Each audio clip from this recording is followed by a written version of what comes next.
Bonjour à tous, Dominique Erard pour vous servir, j'espère que vous allez bien. Nouveau format aujourd'hui, nouveau système. On est non seulement en audio, mais en plus j'enregistre en anticipation cette capsule dont le thème est comment la spiritualité transforme l'économie. J'ai eu envie de faire une petite capsule temporelle pour proposer d'associer spiritualité et économie de façon à unir en fait nos parties émotionnelles et nos parts rationnelles. Merci de me dire en commentaire si le format vous plaît ou pas, si le sujet vous touche. Merci. Alors, j'ai vraiment eu envie à cœur de traiter cet espace parce que pour moi, c'est déjà en route d'une part. Et d'autre part, nous sommes, chacun d'entre nous, la part indispensable à cette transformation de notre économie. Alors le contexte actuel, on le sait les uns et les autres, depuis qu'on est né, globalement, on nous parle d'instabilité économique, de crise, d'inflation. On voit bien combien les écarts sont croissants, les guerres, les conflits à répétition. Aujourd'hui, les séparations sont à leur paroxysme. Séparation de race, de genre, de sexe, d'âge, de conditions, de santé. Globalement, il y a une perte de confiance dans le système et dans ses dirigeants. Cette perte de sens généralisé se ressent quand les uns et les autres, on se demande à quoi je sers vraiment, pourquoi je fais ce métier, pourquoi je suis dans telle situation. Est-ce que j'ai un impact réel sur ce monde? Des tas de questionnements qui ont été amplifiés par la pandémie dernière, qui ont amplifié les capacités du regard, les remises en question, les doutes. Et oui, le doute, clé de la liberté. Et aujourd'hui, les jeunes générations, merci à elles, rejettent déjà la logique métro, boulot, dodo. Ça ne veut pas dire qu'on fait les trois, on fait pas les trois, mais le système stakhanoviste est terminé. On assiste depuis une quarantaine d'années à une montée de la quête spirituelle, avec l'explosion des pratiques de méditation, de développement personnel, de quête de sens, de spiritualité. Et cette spiritualité aujourd'hui n'est plus marginale, elle devient une aspiration, inspiration collective. Alors la question centrale, c'est: et si une économie plus humaine, plus consciente, plus alignée n'était pas seulement possible, mais c'était déjà en train d'émerger? Et si l'économie n'était pas qu'un système froid et rationnel, mais aussi le résultat de notre niveau de conscience? C'est là où ça devient intéressant. On constate que l'économie actuelle est en fin de cycle, elle est dans sa limite des modèles dominants. On sait bien que la croissance infinie, sans limite, sans contrainte, a touché une forme d'apothéose. Cette recherche effrénée de productivité au détriment de tout, de la santé physique, mentale, des relations humaines, de la planète, de la nature. Et cette vision matérialiste de la réussite, par l'accumulation, la performance, l'image sociale, l'apparence, tout ça est en train de s'emplafonner, de se dissoudre, et on assiste de cette façon-là, pour autant qu'on œuvre autrement, à la fin, à l'échec de ce plan intermondialiste.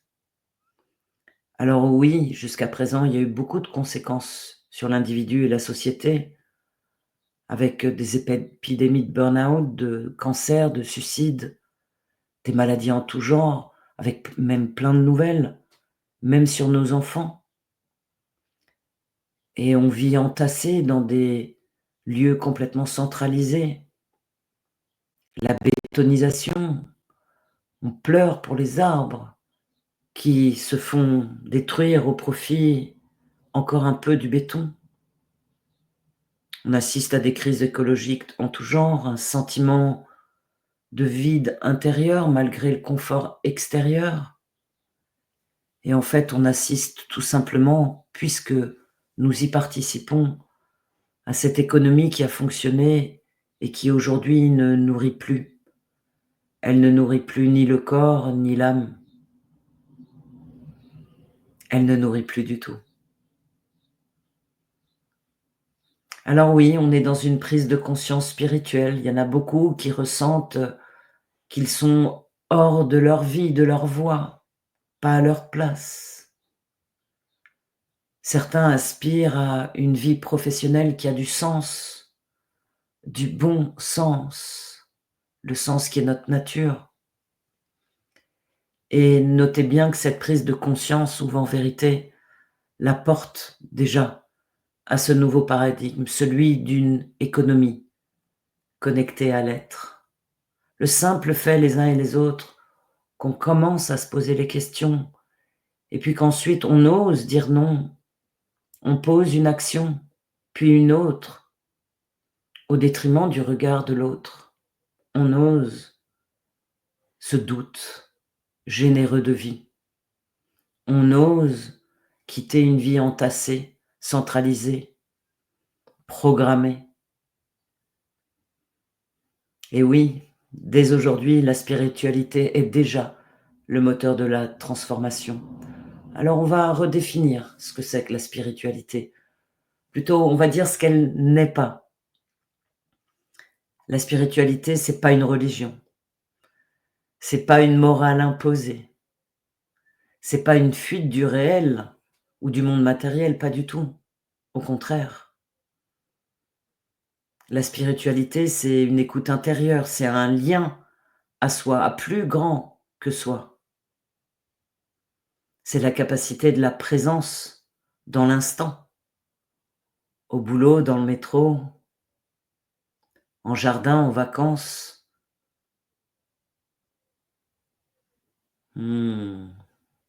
C'est l'alignement entre les pensées, les paroles et les actes. C'est une posture de reliance à soi, en soi, de reliance aux autres, de reliance à la nature de la vie. Ce souffle qu'on ressent en nous qui, on sent cette reliance nécessaire. Alors voilà ce que c'est que la spiritualité. L'écoute, la présence, l'alignement des pensées, des paroles, des actes et la reliance. Si on amène tout ça à une nouvelle manière de voir l'économie, alors l'argent devient une énergie d'échange, non plus une fin en soi. Le travail, pardonnez-moi, devient un espace de contribution, de collaboration, d'accomplissement, d'expression de soi, d'expression de l'âme.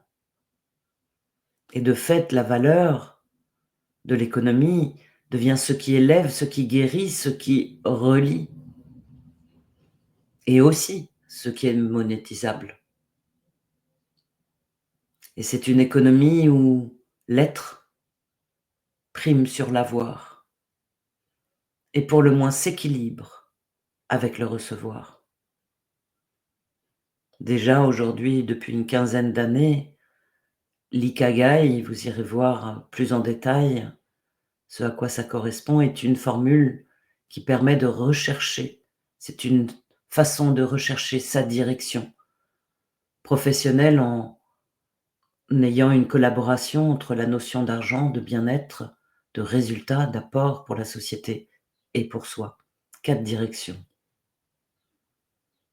C'est déjà les premiers pas vers une économie vibratoire, quantique, spirituelle. On intègre la notion de l'être dans la notion de création professionnelle, économique. Et cette économie vibratoire, où l'argent est devenu une énergie d'échange, on va basculer à une tarification intuitive, un prix libre. L'échange devient un acte en conscience, une économie circulaire de dons sans réciprocité, la gratuité sans attendre en retour, simplement basée sur l'intention, l'intégrité, la cohérence, la fréquence énergétique quantique. Et on bascule ainsi de la compétition à la coopération, au même titre qu'une forme de transparence dissout l'opacité des systèmes qui ont pu, grâce à leur secret, entre guillemets, perdurer jusqu'à ce jour. Alors ensemble, dans cet instant, on va faire un petit exercice de recentrage. On va fermer les yeux, prendre une inspiration profonde, une seconde et une troisième. En fermant les yeux, on se demande, tiens, dans ce que je fais aujourd'hui, qu'est-ce qui vibre avec mon être profond? Qu'est-ce qui me fait du bien? Et vous laissez émerger une image, une sensation, un mot. Hmm. Qu'est-ce qui vibre avec mon être profond? De la même façon, toujours dans ces inspirations et expirations, respiration profonde, dans ce que je fais aujourd'hui, qu'est-ce qui sonne faux pour moi? Qu'est-ce qui est en désaccord avec moi? Et là encore, vous laissez émerger une image, une sensation, un mot, une idée, un nom. Ce petit exercice si simple et pratique, disponible en chaque instant, un peu partout où nous sommes, permet de réajuster tranquillement ce qui nous fait du bien et de regarder ce qui en vérité dans notre corps, dans notre cœur émerge comme un vrai désagrément sur lequel, pas à pas, nous pouvons déjà poser des changements. Alors oui, dès aujourd'hui déjà, les modèles économiques alternatifs sont en marche. On a cette coach qui pratique le prix libre en toute confiance et qui suit et vit son abondance parce qu'en cohérence avec son équilibre et la qualité de son service. Un entrepreneur qui suit sa vision intérieure malgré les doutes de l'extérieur. Un individu qui, dans sa famille, ose suivre un chemin que le collectif n'approuve pas. Un collectif qui fonctionne sans hiérarchie dans une gouvernance partagée, où chacun est entré déjà dans sa responsabilité. Et ces associations, certaines, qui se financent par l'abondance reçue, véritablement offerte. Le contrôle n'est plus dans la structure parce que chacun, petit à petit, a remis en place les valeurs fondatrices de cette nouvelle économie. Ces valeurs fondatrices, c'est chacun en nous qui devons les porter et les vibrer au sein de nos métiers. Si nous voulons que l'économie change, nous devons changer. Alors ces valeurs nouvelles, c'est au lieu d'avoir, nous allons être, ce qui va permettre de recevoir.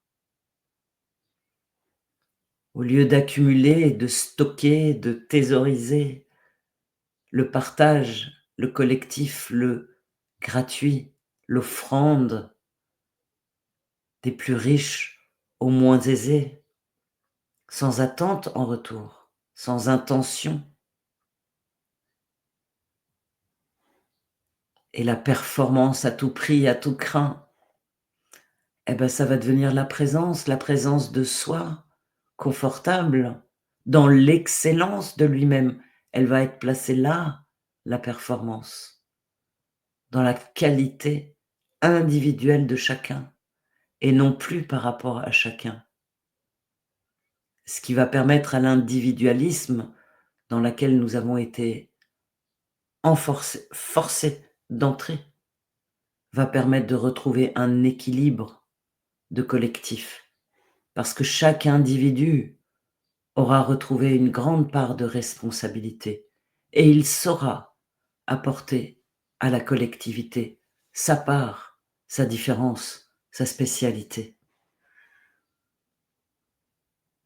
Et les résultats, bien évidemment, naîtront de l'intention claire, alignée, pure, et non pas à tout prix, à tout crin. L'objectif sera et émanera de l'intention du plexus, et non plus de l'ego qui aura décidé d'avoir et non pas d'être. Alors oui, nous y sommes déjà dans ces outils concrets, avec les systèmes d'échange locaux, les monnaies locales, les plateformes de troc, tous ces cercles de dons vibratoires. Et depuis 5-7 ans, ça n'arrête pas, les cercles de guérison, les cercles d'entrepreneurs, les cercles de compétences. Et ces entreprises libérées qui aujourd'hui aussi sont dans des économies de dons et de management complètement différents, avec une structure qu'on qualifie de opale. Je vais en parler un tout petit peu plus tard.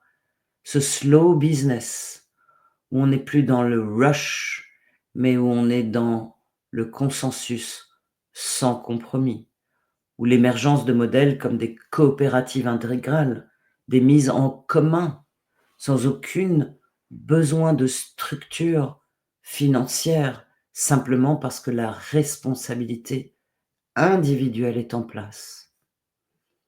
Et aujourd'hui, nous avons déjà de nombreuses entreprises qui fonctionnent comme ça.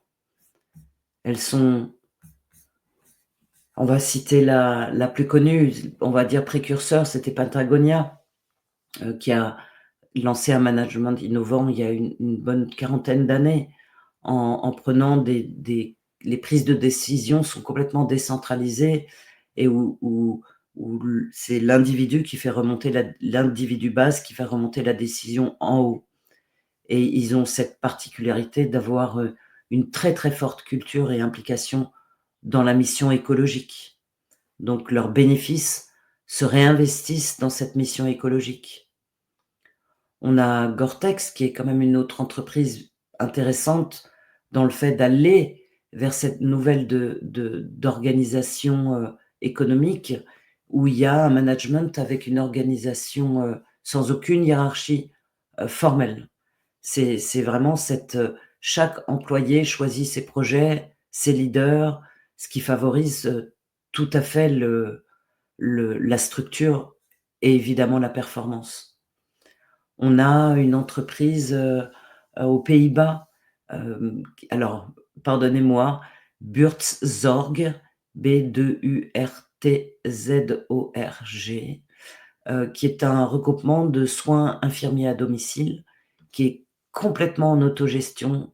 Il y a pas de manager, il y a pas d'intermédiaire, chacun est en autogestion totale et ce qui fait qu'il y a une réduction drastique des coûts administratifs évidemment et au niveau de la satisfaction et des patients et du personnel, ils ont une qualité qui est qualifiée d'exceptionnelle quand même. Donc c'est les résultats sont là. On a cette entreprise de fonderie, Favi, une fonderie automobile en France qui est, depuis je vais me tromper sur les dates, qui est une entreprise libérée avec, une suppression des couches hiérarchiques et les équipes sont autonomes les unes entre les autres. Donc on a aussi Decathlon qui était quand même très avant-gardiste avec, ce management, avec une autonomie locale de chaque point de vente et parfois même chaque rayon, qui est géré comme une mini-entreprise où du coup chacun est totalement responsable de sa mise en œuvre, évidemment par un marché, une localisation et tout ça. Mais c'est cette organisation ou l'expérimentation du leadership distribué, où il y a plus un chef, mais il y a un collectif qui a le besoin et l'envie et le but, dont le but commun est un résultat et qui vont mettre en œuvre ce fonctionnement. Et il y a un ouvrage, qui a été écrit par, Laloux, hem, je sais plus, bon, je sais plus son prénom. Donc Laloux, c'est sur, il a travaillé justement sur la transformation progressive des entreprises vers cette forte autonomie, donner du sens au travail, rajouter et il intègre bien dans le mécanisme, Laloux, le sport et le bien-être. Donc autonomie, sens donné au travail, équilibre physique et psychique par le sport et le bien-être et la gestion des business se monte avec les talents de chacun, en fonction de certaines qualités et services et non plus du tout, avec un système hiérarchique.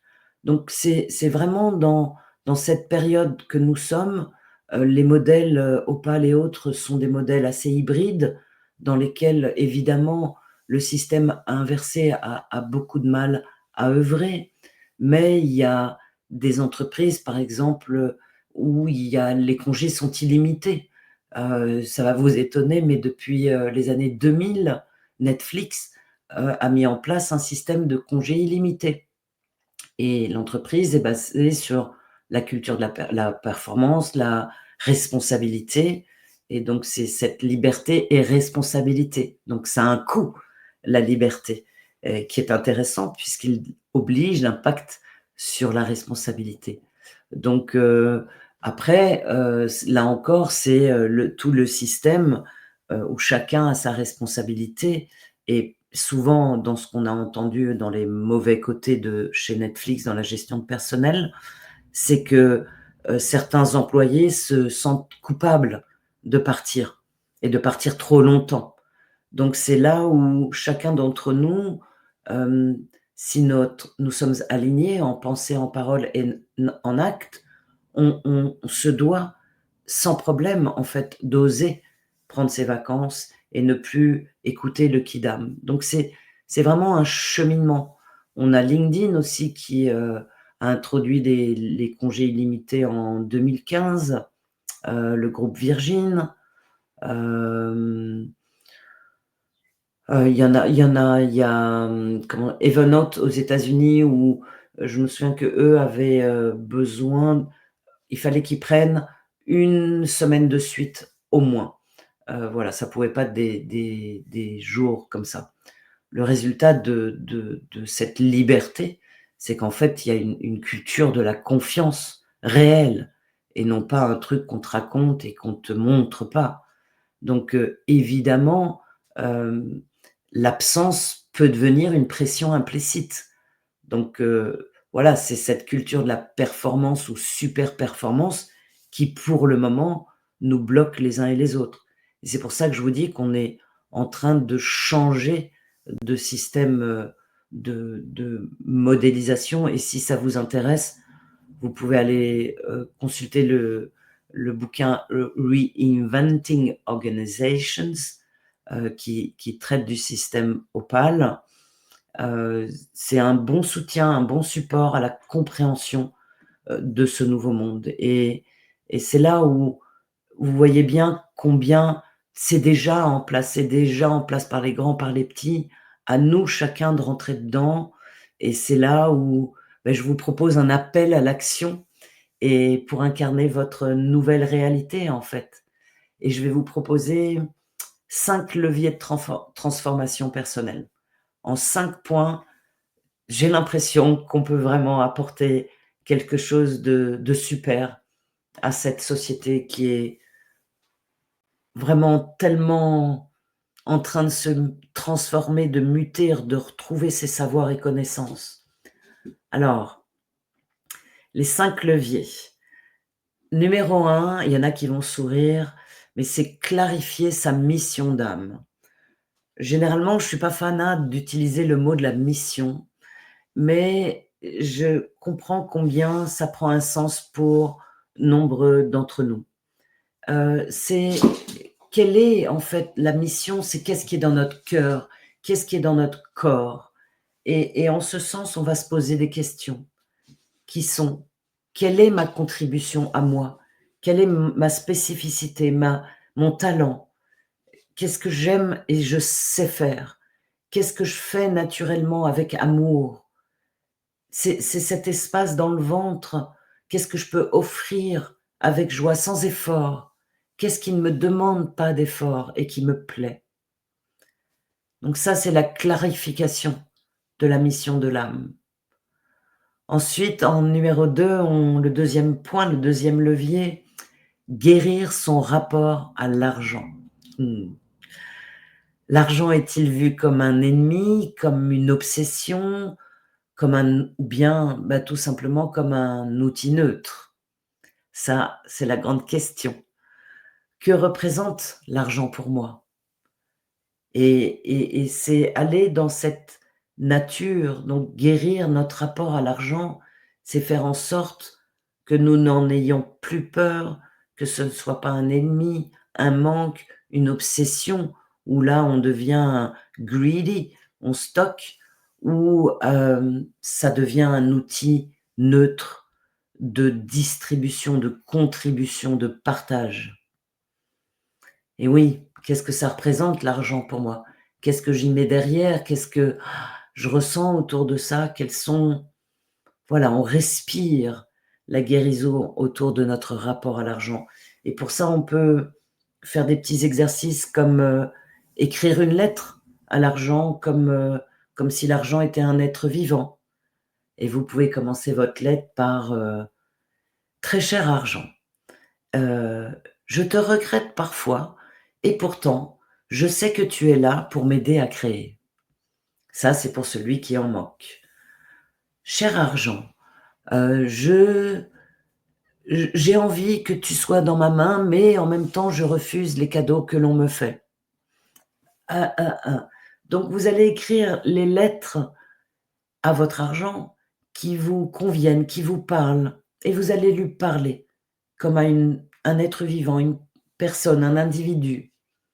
Et exprimer petit à petit le lien et les alliances pour en faire un outil neutre.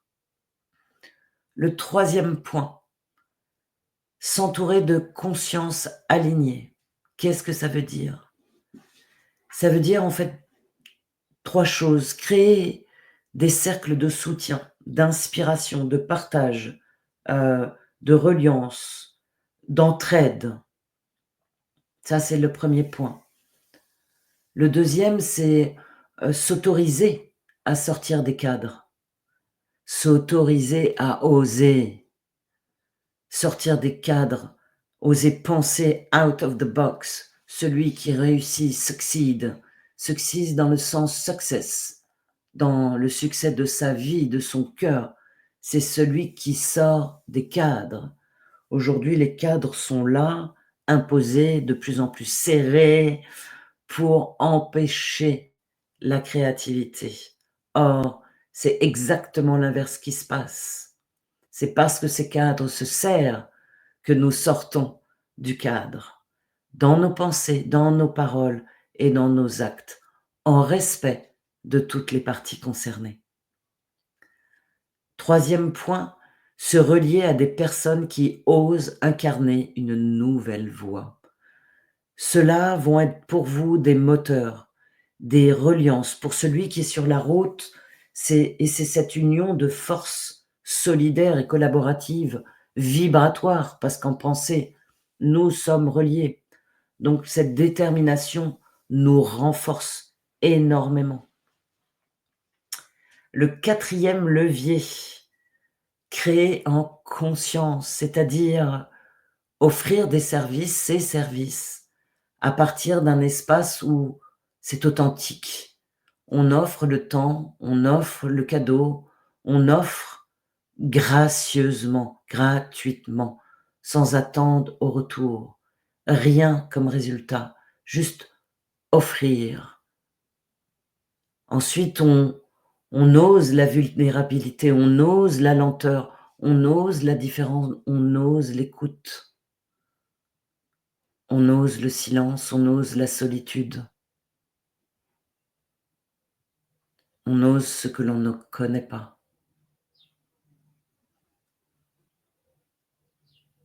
Et le troisième point de la création en conscience, c'est cultiver la foi. La foi dans cette abondance naturelle, dans les lois naturelles de notre humanité. Cette foi qui parfois oscille avec le doute, mais parmi ce doute, dans la mesure où on est entouré de consciences alignées, que nous sommes en train de guérir notre rapport à l'argent, et qu'au départ, nous avons déjà commencé à clarifier notre âme, la mission de notre âme, cette capacité à oser la vulnérabilité, à cultiver la foi dans l'abondance naturelle va être beaucoup plus facile, beaucoup plus naturel, puisqu'en fait c'est notre nature, et que le chemin de cette transformation personnelle amène la force de la foi et de la joie, parce que notre ADN est de plus en plus libéré. Et ainsi, on va pouvoir, et c'est le cinquième point, le cinquième levier, on va pouvoir oser poser des intentions puissantes. Eh oui, on va s'écrire chacun nos phrases. Je vous en propose quelques-unes.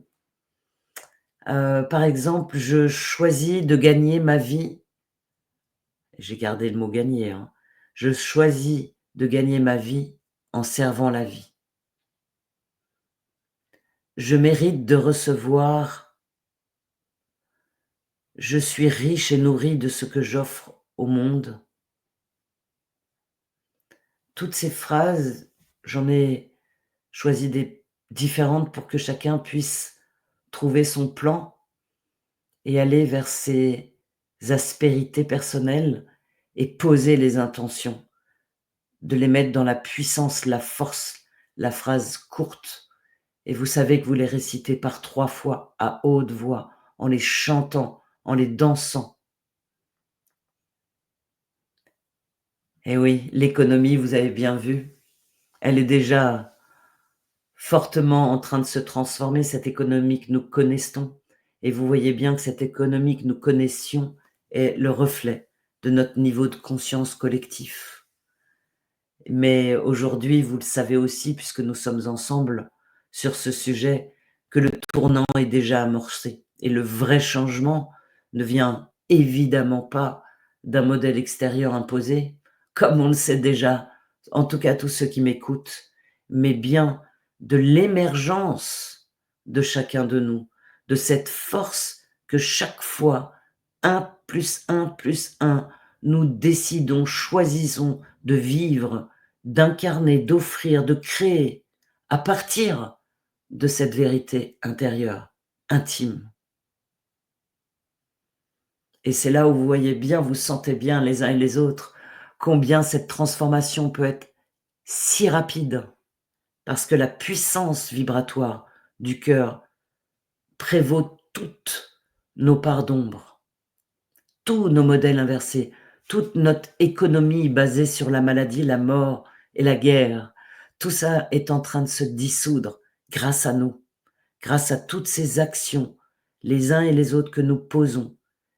Et c'est là où je vous propose un appel à l'action et je vous propose et si au lieu de gagner notre vie, nous osions la rayonner, que nous soyons flics ou voyous, comptables, présidents, peu importe, ça n'a aucun sens.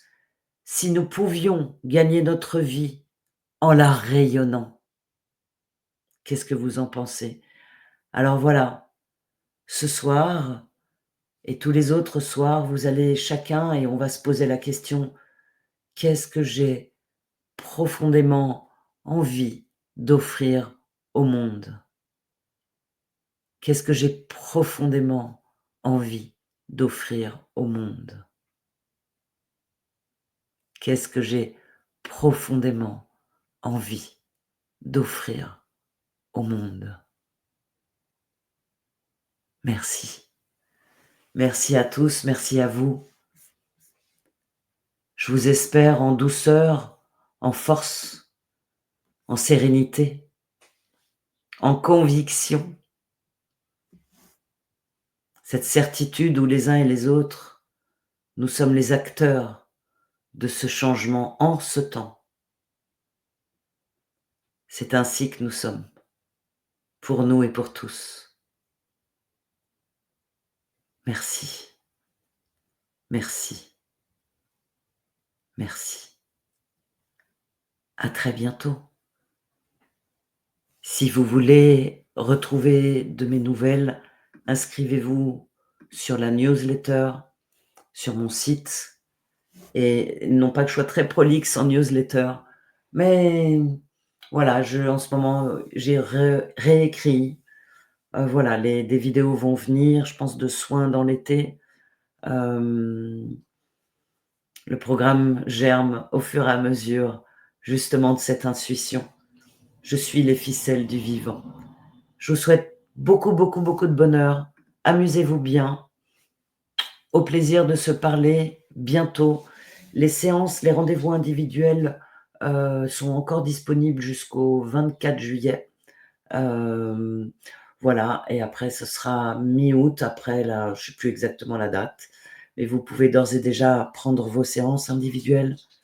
Et puis on se retrouve très bientôt sur le web ou ailleurs. Bye bye.